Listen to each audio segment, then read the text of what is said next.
Hey guys, di video kali ini kita akan nge-review film bagus buat kalian tonton sebagai ganti tidak bisa nonton film di bioskop.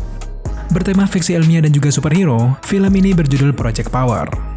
Film Project Power ini hadir di Netflix dan baru saja dirilis di bulan Agustus ini. Jadi, kita akan berikan gambaran seseru apa sih film ini untuk kalian tonton. Tapi sebelum itu, buat kalian yang baru datang ke channel ini biasa sekali membahas tentang teori, berita, review, dan banyak lagi hal-hal yang berkaitan dengan film. So, kalau kalian movie lovers, silahkan subscribe channel ini dan nantikan terus konten-konten favorit kalian setiap harinya. Project Power sendiri bercerita tentang sebuah pil berbentuk kapsul yang ternyata punya kekuatan luar biasa. Nah, pil misterius ini akan memberikan kekuatan luar biasa seperti superhero kepada siapa saja yang meminumnya. Dengan meminum pil ini, maka orang tersebut akan memiliki kekuatan super, tapi hanya 5 menit saja. Sayangnya, pil hasil percobaan ini memang sengaja disebarluaskan oleh seseorang untuk melihat dampak apa yang terjadi di masyarakat umum. Pada akhirnya, pil ini pun disalahgunakan dan jatuh ke banyak sekali tangan-tangan tak bertanggung jawab yang menyebabkan banyak tindak kriminal di kota New Orleans. Tapi untuk mendapatkan kekuatan super, tidak segampang yang kalian kira. Ternyata pil ini tidak memberikan kekuatan yang sama kepada setiap peminumnya. Tentu juga ada resiko yang harus diambil ketika mereka memutuskan untuk menelan pil ini. Risiko pertama, pemilik akan mendapatkan kekuatan super sesuai kondisi tubuhnya. Artinya tentu saja berhasil. Nah, yang kedua, pemilik tidak berhasil mendapatkan kekuatan super, justru tubuhnya akan meledak seketika. Intinya, setiap hasil peminumnya bisa berbeda-beda antara berhasil ataupun mati. Dengan keadaan kota yang kacau, karakter polisi bernama Frank juga memutuskan berhubungan dengan sang pengedar cilik bernama Robin untuk mendapatkan pil power ini. Hal itu Frank lakukan ketika ada penjahat yang menggunakan pil power dan tidak mungkin dikalahkan oleh polisi berkekuatan biasa. Oleh karena itu, Frank melakukan itu demi untuk mengalahkan para kriminal itu. Tapi di sisi lain, ada seorang mantan tentara bernama Art alias The Mayor yang sedang mencari dalang utama pembuat pil power ini. Hal tersebut ia lakukan karena memang pihak yang memproduksi pil super ini telah menculik putri sematawayangnya. Setelah bersusah payah mencari rantai pengedar pil ini, akhirnya Art ini berhasil menangkap Robin, sang pengedar cilik yang sudah kita bicarakan tadi. Nah, mulai dari sinilah, banyak sekali konflik-konflik terjadi sampai filmnya berakhir. Pada akhirnya, Art bekerja sama dengan Robin dan juga polisi Frank untuk menemukan siapa pembuat pil power itu. Setelah itu, kalian akan merasakan banyak sensasi-sensasi seru melihat mereka bertiga ini team up untuk menangkap siapa pembuat pil power ini. Jadi itu tadi sekilas alur cerita dari film Project Power. Untuk mengetahui cerita lebih lengkapnya, silakan kalian langsung tonton filmnya guys. Secara keseluruhan, Project Power adalah film yang sangat padat, gaya penyampaian yang cepat, dan juga penuh dengan konflik.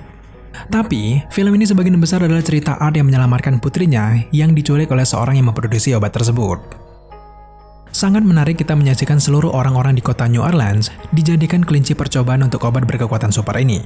Tapi sayangnya sampai akhir filmnya, kita dibuat penasaran dan terkesan menggantung begitu saja untuk mengetahui bagaimana nasib dan siapa pembuat pil ini. Di satu sisi, Art memang berhasil menyelamatkan putrinya, tapi di sisi lain, kita tidak tahu siapa sih sebenarnya dalang pembuat pil ini guys. Sepertinya memang ini disengaja oleh sang sutradara, kalau filmnya berhasil dan dibuatkan sequelnya. Tapi yang namanya film Netflix, kebanyakan film mereka ini lebih fokus dengan tampilan bombastis, tapi cenderung kurang rasa. Mereka seperti kurang usaha untuk menampilkan kisah asal-usul menarik sebelum masalah dalam filmnya muncul. Terkecuali dengan film Old Guard ya guys. Nah, kalau untuk Project Power ini, filmnya sangat padat, sehingga kejadian-kejadian yang ada dalam film ini berjalan dengan sangat cepat, seolah-olah memaksa kita untuk memahami, tapi yang sebenarnya kita tidak terlalu paham dari mana asal pil ini berada. Tapi untuk pengambilan ide menampilkan kisah seperti ini, jelas ini adalah ide yang brilian. Dengan fakta saat ini bahwa film-film superhero memiliki kisah yang mainstream dari buku-buku komik, Project Power menawarkan kisah yang segar dengan latar belakang masa kini. Di masa-masa pandemi krisis film-film baru seperti ini, jelas Project Power menawarkan kepuasan kepada kita guys. Yang perlu diacungi jempol juga, visual efek serta CGI-nya juga tergolong sangat bagus. Bagaimana usaha mereka menunjukkan kekuatan super ala superhero jelas membuat kita sangat takjub. Sayang saja orang-orang yang memperoleh kekuatan ini tidak terlalu ditonjolkan dan hanya sekedar pemanis dalam film saja. Kemudian untuk pengambilan gambar juga sudah tidak bisa diragukan lagi. Mereka berhasil memperlihatkan kacaunya kota New Orleans. Untuk skornya juga menakjubkan. Apalagi buat kalian yang suka dengan lagu-lagu rap, film ini sepenuhnya memberikan kepuasan kepada kalian. Pada intinya, film ini adalah sebuah cerita mainstream tentang usaha seorang ayah yang mencoba untuk menyelamatkan anak perempuannya. Memang bagian-bagian superpower cenderung dilewatkan begitu cepat. Untuk chemistry antar karakter dalam film ini sangat baik. Apalagi kalau kalian melihat proses kedekatan Robin dengan Art, jelas mereka ini benar-benar mendalami cerita dalam film ini. Secara keseluruhan, Project Power adalah film yang bagus. Film ini berhasil memberikan kesegaran dari ketandusan film-film baru. Di akhir video, Daily Screen memberikan skor 7 dari 10 untuk Project Power. Nah, kalau kalian sudah nonton Project Power, berapa skor yang kalian berikan untuk film ini? Jangan lupa tambahkan pendapat kalian di kolom komentar di bawah. Oke guys, sampai di sini dulu Jumat review kali ini. Nantikan terus konten-konten kita selanjutnya. Jika kalian suka dengan konten-konten seperti ini, jangan lupa dukung Daily Screen dengan cara subscribe channel ini, like, komen, dan share. Serta jangan lupa juga untuk nyalakan notifikasi, agar teman-teman mengetahui apabila Daily Screen mengupload video setiap harinya. Thank you guys.